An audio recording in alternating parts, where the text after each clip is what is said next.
Hey, it's Carrie. And Ashley. We welcome you to the Self-Care Cafe. We are both health professionals and moms and nature lovers and food lovers and love helping women get over dieting and just start living. We think that talking about bodies and perfect bodies and dieting is just boring. Did we put you to sleep there, Carrie? Yes. So if you are ready to ditch dieting and get to living and talk about more important things, then you are in the right place. We don't put shame and guilt on the menu here. You don't even have to tip us. Nope. Come hang with us. The advice is free. We want to have a bunch of girlfriends to just hang out with and get real with, and it's time to start living, ladies.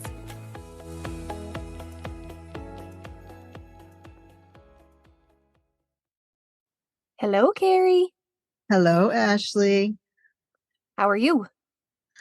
I'm okay. Fighting a cold or something. So if I cough or any of that good stuff, please forgive me. Yep, I think that we can do that.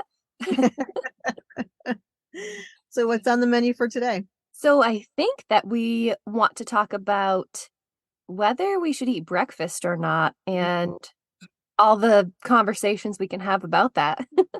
Yeah, this is such a great topic because if you do, there's so much different information on this and advice, Dr. Google, Yes, right? That, yeah, this is such a confusing topic for so many people. definitely. So I guess we are going to talk about a couple different pieces of it because, like Carrie said, there's a lot of information out there and there's a lot of different information out there or conflicting information. So we're going to kind of go through some of the different pieces of that and figure out should you or shouldn't you? um and yeah, so I think one of the biggest pieces right now is intermittent fasting is kind of a big deal at this Explain, current point. what is that? Yeah. So intermittent fasting is basically you're not eating for a set amount of hours during the day, or I guess you are eating only a certain amount of hours per day. So basically, you're fasting for a certain period of time. So some people do it where they fast until like noon or 2 o'clock, and then their eating window is only from 2 o'clock in the afternoon until they go to bed, for example. Mm-hmm. Yeah. Or yeah. And that's different, right? Like Yep. depending on what you're reading, or whose advice you're taking. Some of them are like from noon to 5, or it just depends. Remember, we're all fasting basically through the night, right? Quote Right. unquote fasting. That's where the word breakfast comes from, because you're Yep. breaking your fast. Mm-hmm. And yeah, intermittent fasting, again, there's different ways to do it. There's not one way to do that either, but we're going to talk a little bit about what the research shows about it and more.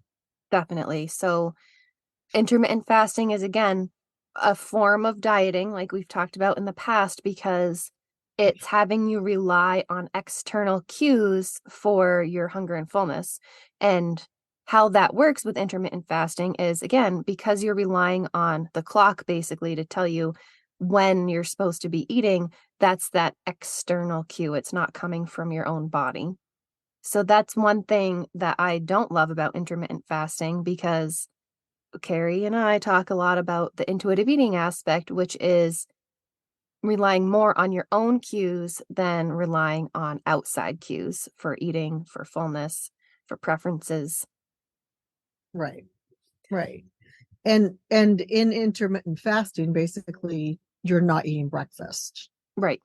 Which brings us back to that topic is, Mm-hmm. well, is breakfast necessary? Should you be eating breakfast? I'm sure, if you're a parent, you probably have a child or children that may or may not want to eat breakfast in the morning. It's too early. They say it gives them a bellyache or whatever it is. And yet we get pressure from medical providers that, kids need to be eating breakfast. So what is the truth? Let's sift some of this out. Yeah. So there's a lot of different studies out there, and Carrie and I were actually looking some up before we jumped on, and it's so like 50-50. It was it was Mhm. yes, you should do it because of XYZ reasons, or no, you shouldn't because of XYZ reasons. And it was really interesting. And I think just to kind of give you the the spoiler alert, it's more about what works for you. So there isn't really a great yes or no answer, I think. But Mhm. again, we'll go through some like different points that we hear from a lot of people and kind of break those down. So, um, and just back to the studies for a minute, with all of those research studies, there's so many things about research studies that can sway the like results or the conclusion of those research studies. Like, how many people did they include? What did they actually do? Who paid for the study? That's a big one. Um, So, like, for instance, let's say Quaker pays for a study on mm, breakfast, yeah, right? That is going to be skewed because those researchers are being paid by Quaker to come up with the results that they would like them to come up with, um, or to hopefully come up with the right, results that they want, right? So any researcher can skew um, data or skew their research practices to try to get their hypothesis to come out as true. right, So, and we're not, I mean, research is important, right? Like we all in the but the thing with research is you actually want to, because sometimes remember in the past thinking they did another stinking study on that. Like we already know that, right? But that's the whole point with research. You want to be able to replicate those results right, because then that shows, remember, correlation versus causation. We've talked about this before. Like you really can't prove causation in most cases. So it's more correlation. So what is correlated, what is linked, what is associated with XYZ, right? So, and you want to, the more studies that show that and get that same correlation, the stronger the correlation is. right, exactly. So And you can't go by one study that says this, right? right, Because other studies have to replicate those results to really to strengthen that correlation. right, exactly. And it makes it more, like Carrie said, we can't necessarily prove it, but it makes it more true for more people, basically. And another thing about research too is when, excuse me, when media pulls information from research studies, Mhm. sometimes they're only pulling one sentence out of this like 50-page research document. Um, and that doesn't necessarily reflect the whole of it either, right? So just one sentence of it doesn't necessarily show that what they're saying is what they actually found. Right. And researchers and journals, they want that headline. They want the media to cover. So Right. they'll come up with a headline. So just be wary of falling for just the headline or like Ashley said, that one sentence um that and we're all human, right? Like we're all like, well, I want to I want to prove that intermittent fasting works, and so you're going to look for those studies that show that it works, but there's also just as many studies that show that it doesn't. And you can find, that's the whole thing too. You can find a study on no matter what your angle is, you can find research to support that. So like Ashley already said, the point is to figure out what works for you. And I would encourage you also to be honest with yourself. Like if you want so badly for intermittent fasting to work for you, to lose weight or whatever it is that you're going for, right? You you want be just we're asking you to keep an open mind and be honest with yourself and to figure out, remember, like we're going to talk about those hunger cues a lot today. So being aware that hunger doesn't always mean that grumbly tummy, right? There Right. are other things that show that are hunger cues as well, and being open-minded and honest with yourself is like, oh, okay, well maybe this is why this is happening. Right. And to go along with that, just because what you're doing now seems to be quote unquote working for you, I think it's important to, like Carrie said, kind of take a step back and say, okay, well, I think this is working. And is it really working? Or is it maybe related to something else that's going on the rest of my day that I didn't really put together before? Um, so, for example, if you're not eating breakfast or maybe not eating enough at breakfast, um, are you starting your day off with low energy? Are you drinking a lot of coffee? And just a quick side note, coffee is not breakfast. I think Right. that sometimes, and I've noticed this myself too, I don't drink a lot of coffee. I barely drink half a cup of coffee probably, and by half a cup, I mean like 4 ounces. Like literally a half a cup.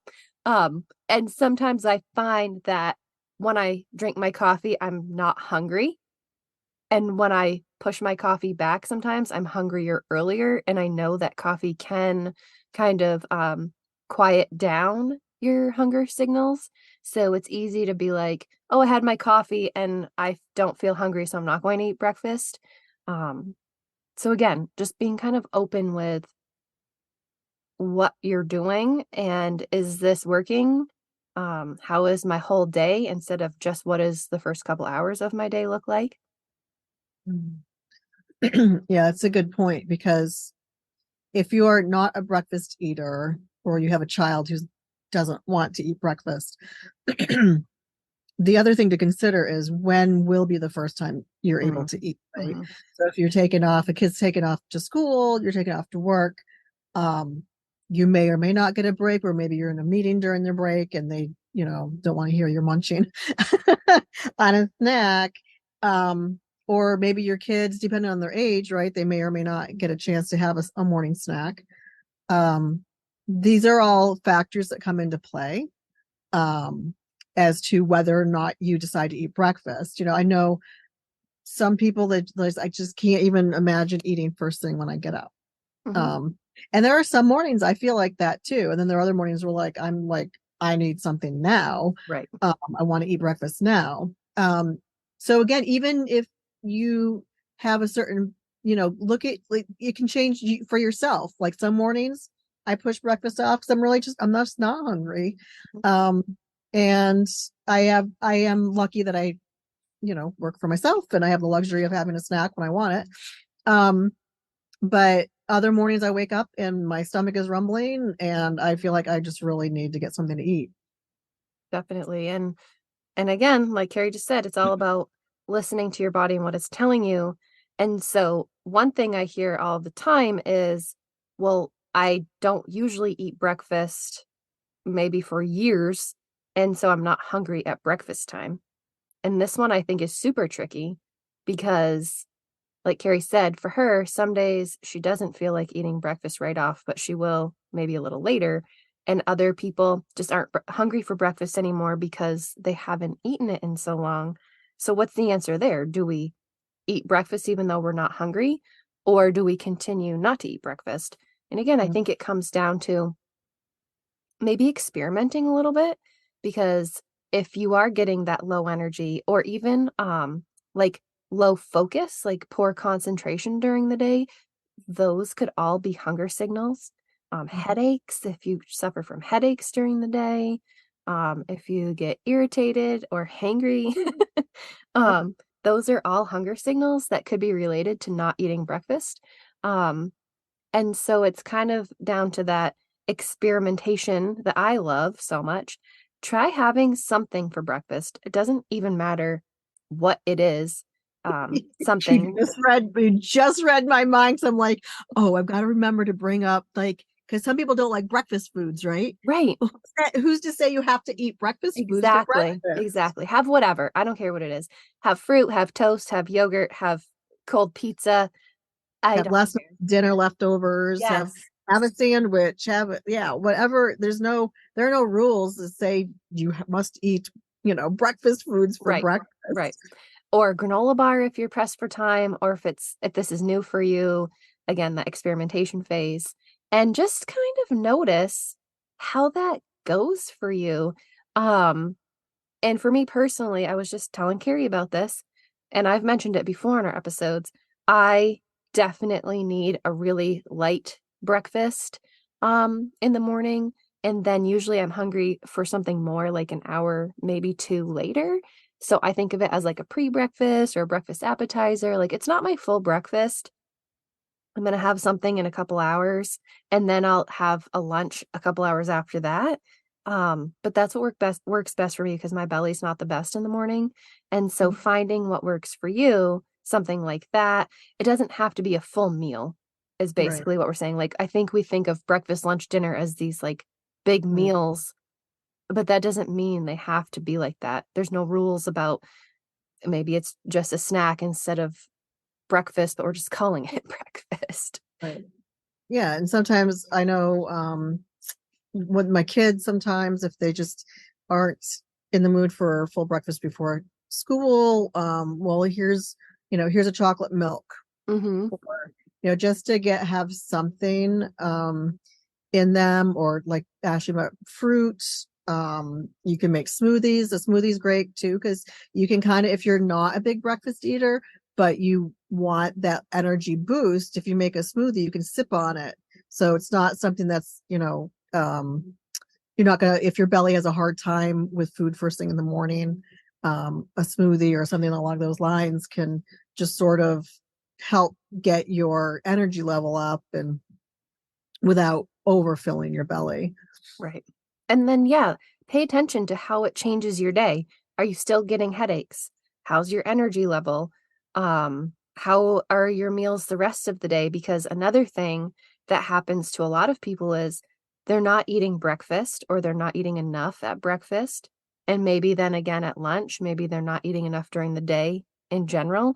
And then I bet probably 8 out of 10 clients that I see feel like they're eating quote unquote too much in the evening and they're feeling cravings and they're feeling frustrated around food at night. And most of the time it's because we're not eating enough during the day. And then our body realizes, hey, we're going to go to bed soon and we didn't get enough fuel. So you need to feed me. And again, that's where those cravings come in. That's where that feeling of like out of control around food might come in because we didn't get enough during the day, so our body's like, "Let's make up for this right now." Yeah, that's a great point. Our bodies are so smart. Yes. Your body knows what it needs to run efficiently. Um, and it lets you know that. So your job is to try to control that, is to listen to it and provide what your body needs to work its best. Right. And so, I think a lot of, obviously there can be other reasons too, like if you're brain foggy or can't concentrate or focus, there are other things that it could be as well. But at least start with nourishing your body and giving it a fighting chance, Right. right? Obviously, might be menopause, it might be you're not getting enough sleep, might be stress. But at least start with nourishing your body. And when you are nourishing your body, the other things are easier to take care of and work on also. Um, so start there is my Yeah. opinion and advice. Yeah, for sure. And another thing too is mood, because if we're Yes. not eating enough during the day in general or breakfast or whatever, if you notice that you have like a more low mood or more anxiety, food is definitely another piece that can affect that. And I think that there's also this other piece of like, well, you quote unquote should eat all these fruits and vegetables to help with mood. But if we're not eating enough to begin with, that's more important than just focusing on fruits and vegetables, I think, because not Yeah, eating and enough is going to lower your mood. And yes, we can help our mood with fruits and veggies and stuff, but we have to be eating enough first. right. And if you're eating just fruits and vegetables, there's protein in that, but they're going to digest much quicker Hmm. also. So if you're not having another form of protein with them, nuts, peanut butter or nut butter, Dairy. or you know, dairy, meat, fish, whatever it is, um, seeds. it's going to digest faster if you have just that apple. Like if you have just an apple, 15 minutes later, I'm starving again, right?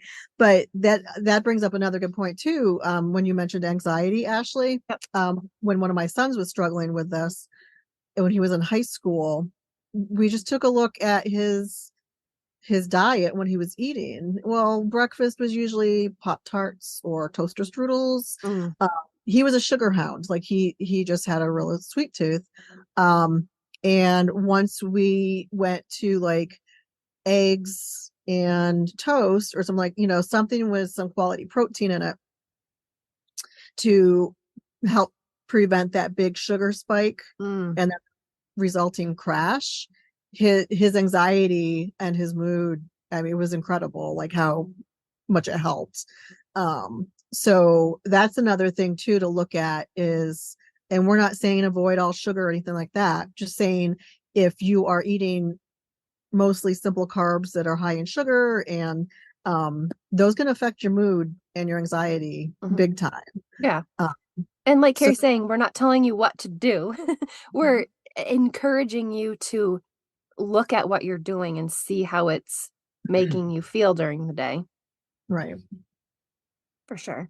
And then I guess another piece of it is I hear a lot of people tell me that when they eat breakfast, they end up being hungrier during the day. And this is really interesting.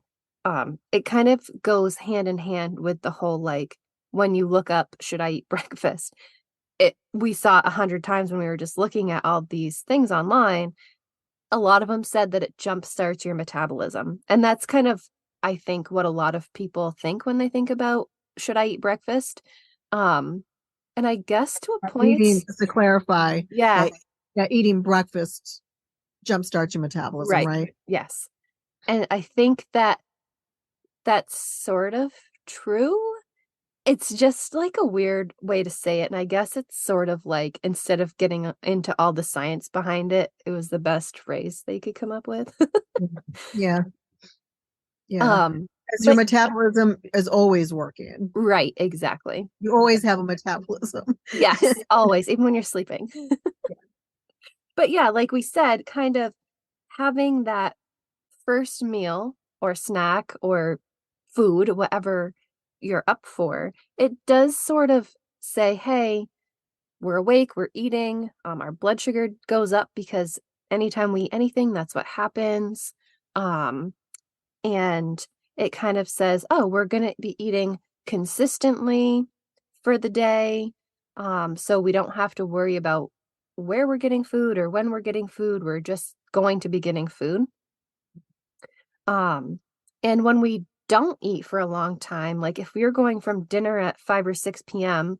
the night before until noon lunch the next day, that's a really long time.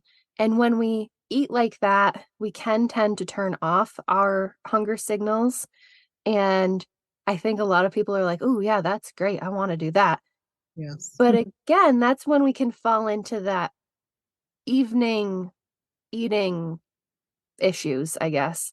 Mhm. Um, when we're realizing or our body's realizing, hey, we didn't eat enough today. I'm going to have everything in the house.